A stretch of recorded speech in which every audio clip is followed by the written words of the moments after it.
चलिए शुरू करते हैं। आज आपकी एक्सरसाइज नंबर 3.1 है, ठीक है ना। एक्सरसाइज नंबर 3.1 और चैप्टर नंबर 3, ठीक। कक्षा 10 की बात हो रही है, ठीक है। चलो इसके कंसेप्ट हमने बहुत ही गहराई से समझ लिए इससे पहले वाले वीडियो में, अगर नहीं देखी तो आप जाके देख सकते हैं उसे, ठीक है। अब इसमें हम क्वेश्चन देखो, पहला क्वेश्चन भी कर लिया था, 2-3 क्वेश्चन है इसमें, दूसरा तीसरा। इसको समझेंगे पहले। देखो लिखा है क्रिकेट टीम के एक कोच ने 3900 रुपया में 3 बल्ला 6 गेंदें खरीदी। बाद में उसने एक बल्ला और उसी प्रकार की 3 गेंदें 1300 रुपए में खरीदी। तो इस स्थिति को बीजगणितीय रूप में और ज्यामितीय रूप में व्यक्त करके दिखाओ। बीजगणितीय रूप कैसे व्यक्त करते हैं, ज्यामितीय रूप कैसे व्यक्त करते हैं, बिल्कुल बेसिक से लास्ट वीडियो में सिखाया है। नहीं जानते तो उसमें जाके देखो। वैसे इसमें मैं फिर भी शुरू से ही बताऊंगा, ठीक है ना। चलो सॉल्व करूंगा और साथ साथ बताता जाऊंगा, ठीक है ना। चलो लिखा हुआ है एक क्रिकेट टीम के एक कोच ने 3900 में 3 बल्ले 6 गेंद खरीदी है। 3 बल्ला 6 गेंद खरीदी है ना। अब हमें एक बल्ले की ना मालूम, एक बल्ले की कीमत नहीं पता कितनी है, एक गेंद की कीमत नहीं पता कितनी है ना। तो दोनों को मानेंगे, माना एक बल्ले की कीमत x रुपए और एक गेंद की कीमत y रुपए। तभी तो हम पढ़ रहे हैं 2 चर में रैखिक समीकरण। 2 चर मानेंगे तभी हम पढ़ रहे हैं 2 चर में रैखिक समीकरण, ठीक है। 2 चर में रैखिक समीकरण क्या होता है उससे पहले मैंने सिखाया। देखो माना एक बल्ले की कीमत, एक बल्ले का मूल्य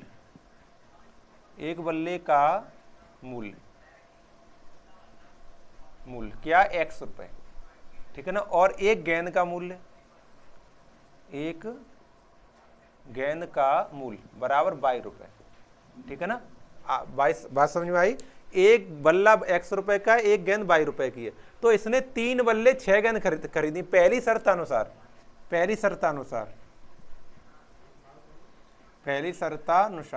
शर्त से, ये अर्थ है इसका। पहली शर्तानुसार क्या है, 3 बल्ले 6 गेंद 3900 रुपए में खरीदी है। यानी एक बल्ला x रुपए का है तो 3 बल्ले कितने को हो जाए, 3x के तो बल्ले हो गए भाई, है ना। और एक गेंद y रुपए की है और 6 गेंद कितनी हो जाए, 6y रुपए की, 6y रुपए। दोनों का मूल्य इसने जोड़ के बताया कि 3900 रुपए। दोनों का मूल्य बताया बराबर कितना बताया, 3900 रुपए बताया। ऐसे करके एक समीकरण बन गया, ठीक है ना। ये 3900 लिखा हुआ है, ठीक है। आगे दूसरी शर्तानुसार, दूसरी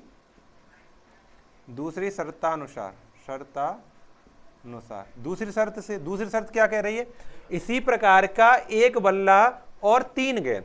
तो एक बल्ले की कीमत कितनी है, x रुपए, और 3 गेंदों की मूल्य कितना हो जाए, 3y रुपए। कितने रुपए खरीदे उसने, 1300 रुपए के। कितने रुपए खरीदे, 1300 रुपए। तो यहाँ पे लिखें 1300 रुपए इक्वल टू 1300 रुपए, ठीक है। ये समीकरण इक्वेशन सेकंड। समीकरण दूसरा, यही जो समीकरण बने इन्हीं को कहते हैं बीजगणितीय रूप। इन दोनों को क्या कहते हैं हम, बीजगणितीय रूप। बीजगणितीय रूप लिख के दिखाना है। बीजगणितीय रूप कौन सा हो गया, देखो पहला बना था अपना 3x + 6y इक्वल टू 3900, और दूसरा x + 3y इक्वल टू 1300। ये है हमारा बीजगणितीय रूप, ठीक है ना। ये 2 समीकरण है, वो क्या है हमारे बीजगणितीय रूप, इसको कहते हैं बीजगणितीय रूप। अब चलो अच्छा, एक क्वेश्चन हो गया, आधा हो गया बीजगणितीय रूप। अब हमें ज्ञात करना ज्यामितीय रूप। ज्यामितीय रूप में मतलब, ज्यामितीय रूप का मतलब होता है आपको ग्राफ बना के दिखाना है। और ग्राफ बनाने के लिए मैंने आपको सिखाया, केवल ग्राफ बनाना है तो हम केवल एक समीकरण से 2 ही वैल्यू ज्ञात करेंगे, एक बार x को 0 मानकर, एक बार y को 0 मानकर, बस। अगर हमें ग्राफीय रूप से हल करना होगा, आगे क्वेश्चन आएंगे ग्राफीय रूप से हल करना होगा, तो उनमें हम ज्यादा वैल्यू लगाएंगे, ठीक है ना। लेकिन इसमें 2 ही वैल्यू लगाया करें, मैंने अच्छे से बताया ये, ठीक है ना। और ध्यान रखना है ये, नहीं तो तुम लफड़े में पड़ जाओ। 1000 मान ज्ञात कर लो बेकार में, और उससे भी बने ना फिर ग्राफ आपका। सॉरी, मैं क्या कह रहा था, ये मैंने मिटा भी दिया। इसको मिटा रहा हूँ, जगह नहीं है, ठीक है ना। उसको मैं करूंगा, अब ज्यामितीय रूप में लिखूंगा, इसलिए इसे मैं मिटा रहा हूँ, ठीक है। इनको मैं बचा के रखूंगा। देखो ये देखो मैंने बचा के रख ली दोनों समीकरण। कौन कौन सी हैं, 3x + 6y इक्वल टू 3900। ये क्वेश्चन फर्स्ट था, ठीक है। दूसरा है x + 3y इक्वल टू 1300 ये क्वेश्चन नंबर सेकंड। इनसे अब इनको भी नीचे वाले उठा दे रहा हूँ, इन्हीं की जरूरत पड़ेगी बस। इनसे हमें ग्राफ बनाना है। ये 2 रेखाओं के समीकरण हैं, 2 रेखाओं के समीकरण हैं, और इनसे हमें क्या ज्ञात करना है, ग्राफ बनाना है, मतलब ज्यामितीय रूप में लिखना है। तो समीकरण 1 से पहले हम हल करेंगे समीकरण 1 से। समीकरण 1 से, समीकरण 1 क्या है, देखो हमारा लिखा है 3x प्लस 6y। चलो मैं मान लिखता हूँ पहले। समीकरण 1 से, समीकरण 1 से 3x plus 6y equal to 39 ये है। इसमें देखो सबसे पहले तो x का मान 0 रखेंगे, x का मान 0 रखेंगे तो y का मान कुछ प्राप्त होगा, हमें प्राप्त हो जाएगा। फिर y का मान 0 रखेंगे तो फिर x का मान कुछ प्राप्त हो जाएगा। बस यही पॉइंट ज्ञात करेंगे। ग्राफ बनाने के लिए ये 2 पॉइंट बहुत काफी पर्याप्त है, ठीक है। क्या, x बराबर 0 पहले रखेंगे, x बराबर 0 रखोगे तो फिर रखो यहाँ पर रखें 3 गुणा 0 प्लस 6y इक्वल टू 39। सही है, इतना तो 0 हो गया तो रह गया अब 6y इक्वल टू 3900 सॉरी, है ना। और 6 का क्या कर देंगे, इसमें गुणा हो रहा है तो अब इसमें भाग कर दें, तो y बराबर 3900 बट्टे 6 से भाग करो, y बराबर 6 36 6 5 30 0 650। यानी क्या समझे आप, अगर आप x बराबर 0 लेंगे तो y का मान कितना लेना पड़ेगा, 650 लेना पड़ेगा। अब y बराबर 0 लेते तो x मान क्या लेंगे वो ज्ञात करें, ठीक है। देखो अब कहाँ कर गए, कहाँ करते हैं, यहाँ कर देते हैं। चलो अब y बराबर 0 लेते हैं, y बराबर 0 रखने पर, ठीक है। इसी में, इसी समीकरण y बराबर 0, देखो अब रह जाएगा 3x प्लस यहाँ पर देखो y है तो 6 गुणा 0 इक्वल टू 3900, ठीक है। इतना तो देखो 0 हो गया। अब बचा आपके पास 3x बराबर 3900, ठीक है ना, 3900 बचा। अब देखो 3 का डिवाइड कर देंगे इसमें, तो x बराबर 3900 बट्टे 3 से भाग करो, 3 एकम 3 3 त्रिकोण 1300, x बराबर 1300। क्या समझे, अगर आप y बराबर 0 लेते हैं तो आपको x का मान कितना लेना पड़ेगा, 1300 लेना पड़ेगा। तो इसी को हम टेबल में लिख दे रहे हैं यहाँ पे, क्योंकि हमें जरूरत पड़ेगी इनकी ग्राफ बनाते समय, क्योंकि ये मिटाना पड़ेगा भाई, ग्राफ का बनाएंगे तो मिटाना पड़ेगा ना, इसको मिटा देंगे, ठीक है, बाद में करने के बाद।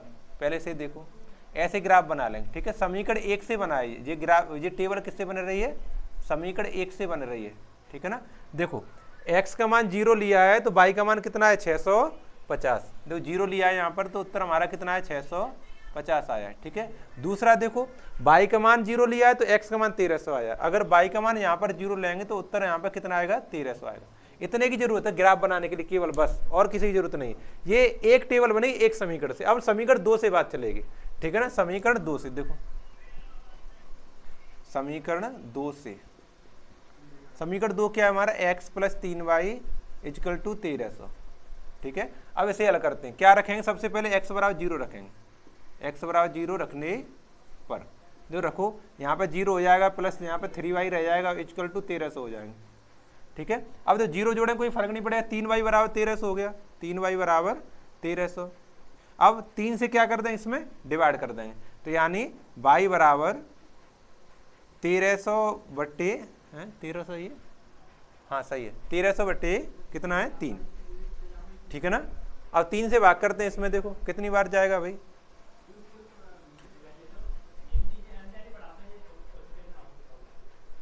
तीन नहीं है यहाँ पे, यहाँ पर 2 है, यहाँ पर ये प्रश्न में 2 है, यहाँ पर भूल हो गई है, ठीक है ना। यहाँ पर 2 है तो यहाँ पर 2 आएगा। अब मैंने एक बार मिटा दिया, बताओ, हैं यहाँ पर 2 है, ये भूल हो गई, लिखने भूल हो गई, यहाँ पर 2 है ना। 2 लगाएंगे यहाँ पर, तभी तो 2 3 6 होगा, हाँ सही है, 2 ही आएगा। लिखने हम सवाल लिखते हैं तो लिखने में एक आध अंक इधर उधर हो जाता है, गणित से लिखते हैं ना देख के, 2 6 के बारे 2 पर 0, y बराबर 650 आएगा, 650 आएगा, ठीक है ना। y बराबर क्या आ गया, 650, 650। ये आप सुधार कर लेना, यहाँ पे 2 नहीं था 3 था यहाँ पर, ठीक है, सॉरी 3 नहीं था 2 था, तो 2 चेंज कर दिया है, ठीक है ना। अब सही हो जाएगा, अब आ गया ना इतना। अब आपको क्या करना, अब y बराबर 0 रखना है, क्या रखना है, अब पुनः अब y बराबर 0 रखेंगे, y बराबर 0 रखने पर, ठीक है ना, y बराबर 0 रखने पर रखेंगे। देखो इसी समीकरण में, तो x प्लस 2 गुणा 0 इक्वल टू 1300, ठीक है ना।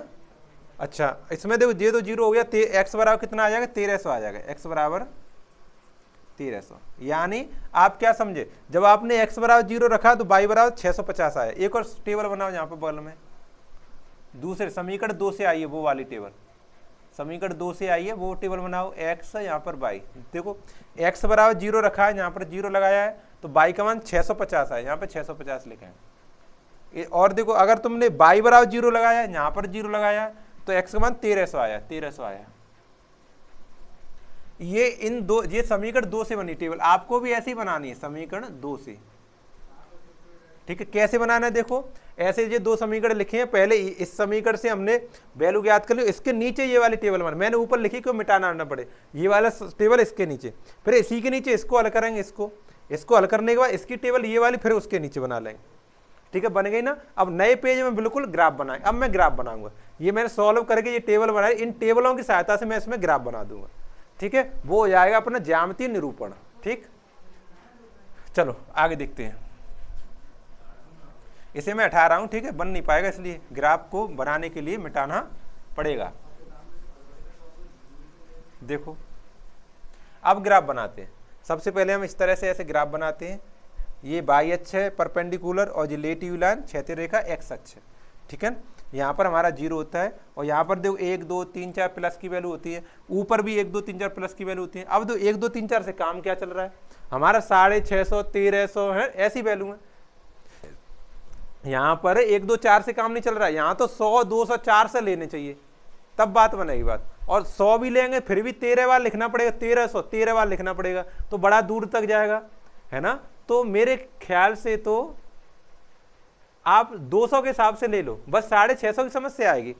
650 की जो 200 400 600 फिर 800, तो 600 के थोड़े आगे हम 650 कर लेंगे, थोड़ा सा आगे करके 650 कर लेंगे, वो अच्छा पड़ेगा, है ना। 200 के हिसाब से सही ग्राफ बन जाएगा, अन्यथा 100 से लेंगे तो वो भी बहुत बड़ा बनेगा, तो इतना बड़ा बनाने की क्या जरूरत है, 200 ले ले रहे हैं। 200 शुरू करते हैं। देखो पहले यहाँ पर 200, फिर 400 और फिर 600 और फिर 800, फिर 1000, फिर 1200 और फिर 1400, बस बहुत है। 1300 तक ही तो ले जाना, एक्स अच्छे, ये छोटा ग्राफ बन जाएगा और सुंदर बढ़िया बन जाएगा। ठीक है, आप कोई सी भी वैल्यू ले सकते हैं, ऐसी बात नहीं कि एक से ही शुरू करेंगे। ठीक है ना, ऊपर ऐसे ही देखो, यहाँ पर 200, यहाँ पे फिर 400 600 800 1000, यहाँ पर 1200 और फिर 1400, और ये बाई अक्ष है। ठीक है, अब हमें तो केवल सारी वैल्यू प्लस की हैं, तो हमें तो केवल प्लस की ओर ही ग्राफ बनाना है। माइनस की आपकी इच्छा लिख लो या मत लिखो, लिख लो। देखो माइनस के 200,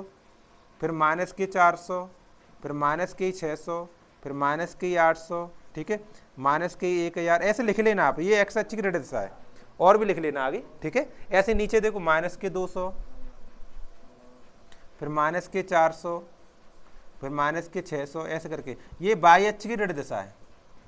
इसे और भी नीचे लिख लेना, जरूरत पड़े तो लिख लेना आप। ठीक है, चलो अब ग्राफ बनाते हैं। देखो मैंने बताया ग्राफ में हमेशा पहला पॉइंट एक्स होता है, फिर दूसरा वाई होता है। तो समझो समीकरण 1 को हम इस वाले रेखा को हम दर्शाना चाह रहे हैं, है ना। तो हमारे एक्स तो 0 है और बाई 650। देखो एक्स 0 तो ये होता है और बाई 650, देखो 600 ये रहा, तो थोड़ा सा आगे 50 हो जाएगा, ये 650 थोड़ा सा आगे करके 50 कर लिया। दूसरा देखो, अब देखो x पर 1300, x 0 जो 1300 देखेंगे तो ये 1200 फिर 1400, तो बीच में आ जाएगा, कहीं बीच में आ गया ना। ये वाला पॉइंट तो कौन सा हो गया, 0,650, और ये वाला पॉइंट क्या हो गया, 1300,0।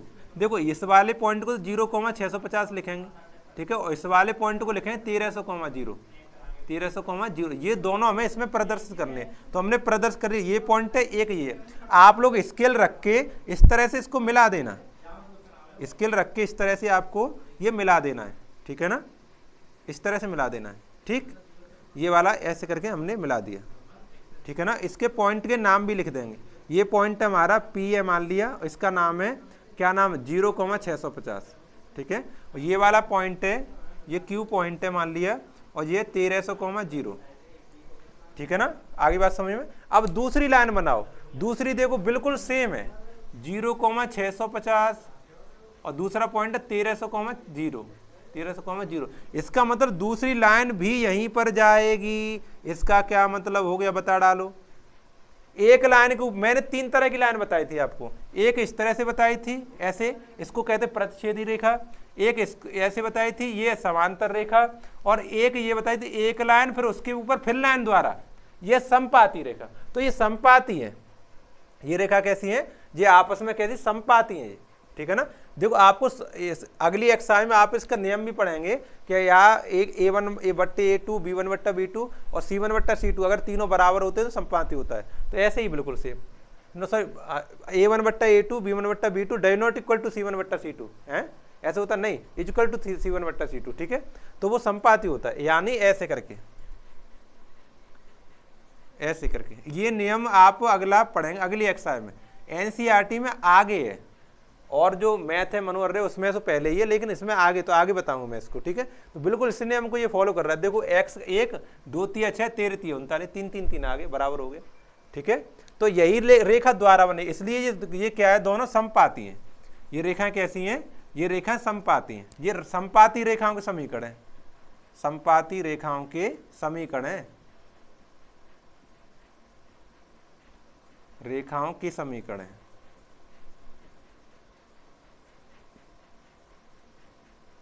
समझ में आया कि नहीं आया? ये रेखाएं कैसी हैं, आपस में समपाती हैं, क्योंकि एक ही लाइन पर दो बार लाइन बन गई है, ठीक है।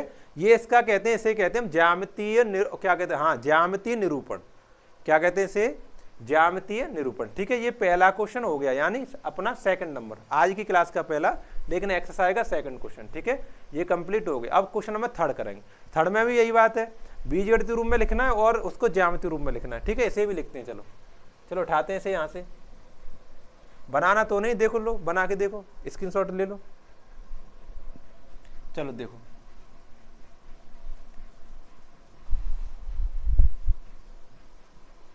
आगे देखेंगे क्वेश्चन नंबर सेकंड।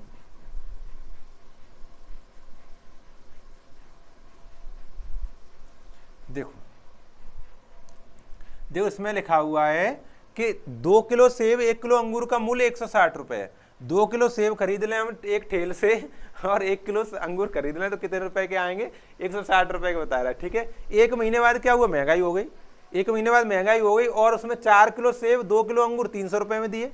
तो ये कह रहा है महंगाई फहंगाई तो है कि बहुत बढ़िया बात है, लेकिन चाहे तुम बीजगणित रूप में लिख के दिखाओ इस बात को, जो मैं कह रहा हूं इसको किस में लिखना है, बीजगणित रूप में लिखना है, ठीक है ना। तो बहुत बढ़िया लिख देंगे। कैसे लिखेंगे, देखो ये 2 किलो सेब खरीद रहा है, 1 किलो अंगूर खरीद रहा है। अब समस्या ये, हमें तो 1 किलो सेब की नहीं पता कितने रुपए किलो आ रहे हैं, तो उसको हम मान लेंगे। माना 1 किलो सेब का मूल्य कितना है, x रुपए, और 1 किलो अंगूर का मूल्य कितना है, और वो 22 रुपए। तभी तो दो चर में पढ़ेंगे हम, दो चर मान लेंगे, ठीक है। इस तरह से मानेंगे। माना लिखो, माना 1 किलो सेब का मूल्य, माना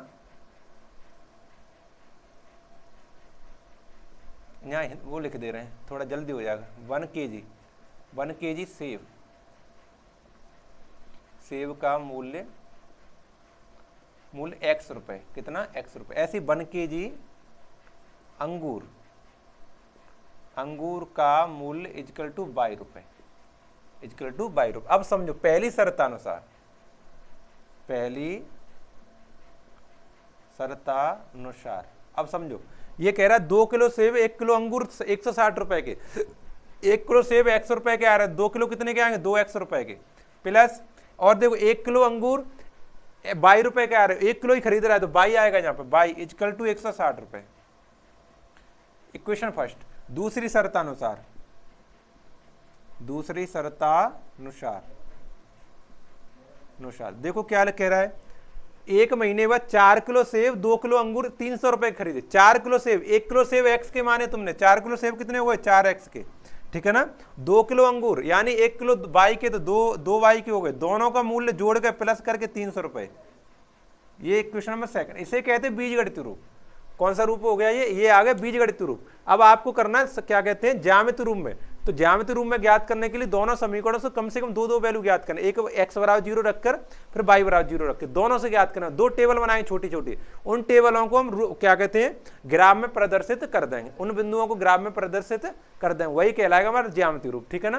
तो इन दोनों समीकरणों को मैं यहाँ पर लिखूंगा, इसको मिटा के, तभी तो मैं हल कर पाऊंगा, ठीक है ना। इन दोनों समीकरणों को ऊपर लिख लूंगा। देखो आपको तो नीचे लिखना है, नीचे हल करते जाना है साथ साथ, द्वारा नहीं लिखना है तुम्हें। आपको ये बात द्वारा नहीं लिखनी, तुम्हें तो समीकरण एक डाल के और हल करते जाना है।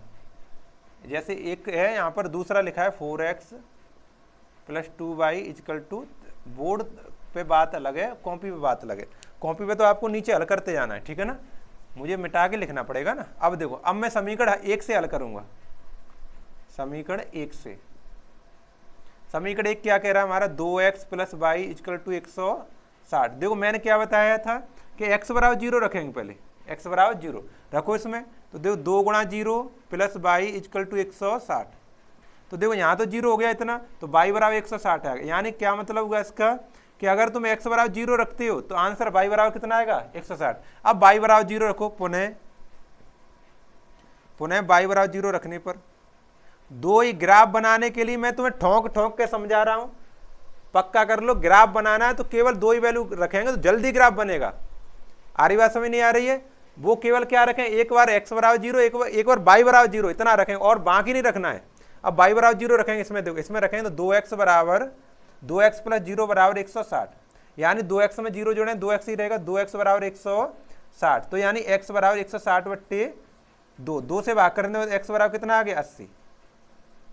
यानी तुमने y बराबर 0 रखा तो x का मान कितना आ गया, 80। ये टेबल आपको इसके नीचे ही बनानी, मेरे में जगह नहीं इसलिए मैं यहाँ बनाता हूँ, यहाँ पर मैं बना देता हूँ, आपको नीचे बनानी, इसके तुरंत नीचे। देखो यहाँ पर x, यहाँ पर y।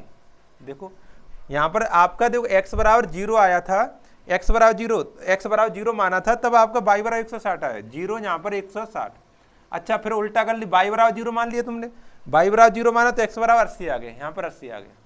एक टेबल, ये समीकरण 1 से टेबल बनी है, समीकरण 1 से बनी है। यहाँ पे मैं 1 से लिख रहा हूँ, यहाँ पर तुम सारणी नंबर 1 लिख दिया करो, सारणी नंबर 1। इसी को अब दूसरे समीकरण 2 से हल करेंगे। अब समीकरण 2 से, 2 क्या कह रहा है, 4x plus 2y equal to 300, ठीक है ना। अब पहला काम क्या रहता है हमारा, x बराबर 0 मानना, x बराबर 0 मानेंगे, 0 रखने पर रखेंगे। देखो 4 गुणा 0 प्लस 2y इक्वल टू 300, ठीक है। ये तो 0 हो गया, 4 गुणा 0, 2y बराबर 300 रह गया, 2y बराबर 300। y बराबर कितना हो गया, 300 बट्टे 2 से भाग करो 150। यानी x बराबर 0 रखोगे तो आपका आंसर कितना है, y बराबर 150 आएगा, ठीक है। दूसरा देखो, अब y बराबर पुनः y बराबर 0 रखो, y बराबर 0 रखने पर, ठीक है ना। अब रखो इसमें, देखो कहाँ है समीकरण, ये 4x plus 2 into 0 equal to 300। तो यानी 4x रहेगा, 4x बराबर 300, यानी x बराबर 300 बट्टे 4 से भाग करें 300 में तो 75 आएगा। कितना आएगा, 75। क्या समझे, अगर y बराबर 0 रखते हो तो x बराबर कितना आएगा, 75 आएगा। तो दूसरी टेबल बना लो, यहाँ पर आपको इसी के नीचे बनानी है, ठीक है। मैं यहाँ पर बना रहा हूँ, यहाँ पर x लिखा, यहाँ पर y लिखा। देखो यहाँ पर देखो x का मान क्या रखा था, 0, तो y का मान 150। x का मान 0 तो y का मान 150। अब देखो y का मान 0 रखा तुमने तो x मान 75, यानी y का मान 0 रखा तो यहाँ पर 75 आए। ये समीकरण 2 से टेबल बनी है, या फिर टेबल नंबर 2 लिख लो, ठीक है ना।